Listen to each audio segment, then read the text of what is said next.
ஆயிங்க நேற்று நைட் நம்மளோட நெய்பர் வந்து இந்த பலாக்காய் கொடுத்தாங்க. அதை முதல் வேலையை கத்தி எடுத்து உட்காந்தா சுத்தம் பண்ணுறதுக்கு. அது முதல் வேலையை சுத்தம் பண்ணி வச்சு முடிச்சிட்டேங்க. ஆப்போசிட் வீட்டில் அமைச்சு கூப்பிட்டுச்சு.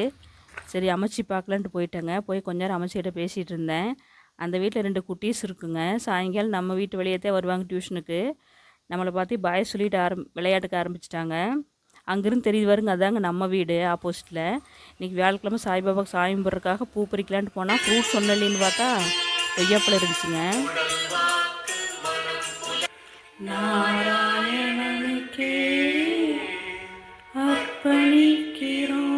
இன்றைக்கி ஒரு சூப்பர் பிரேக்ஃபாஸ்ட்டுங்க. பழைய சோறு, ஊறுகாய், சின்ன வெங்காயம். மத்தியானம் லஞ்சுக்கு வேலையை ஆரம்பிக்கலான்னு போயிட்டேங்க. ஆல்மோஸ்ட் எல்லா வேலையும் முடிச்சிட்டேன். கொஞ்சம் கருவேப்பில், பச்சை மிளகாயெல்லாம் பொரிச்சிட்டு வாழையில் பொரிக்கலான்ட்டு போயிட்டு வந்தேங்க. சாப்பாடு, அப்பளம், சக்கை பலாக்காயிலுக்கு அது கறி வச்சுருந்தாங்க. இது சூப்பர் டேஸ்ட்டாக இருக்கும். ரெசிபி வருங்க. பீக்கங்காய் கடைஞ்சது, கேரட் பொரியலுங்க. இவ்வளோதான் இன்றைக்கி நம்மளோட சமையல். தேங்க்யூங்க.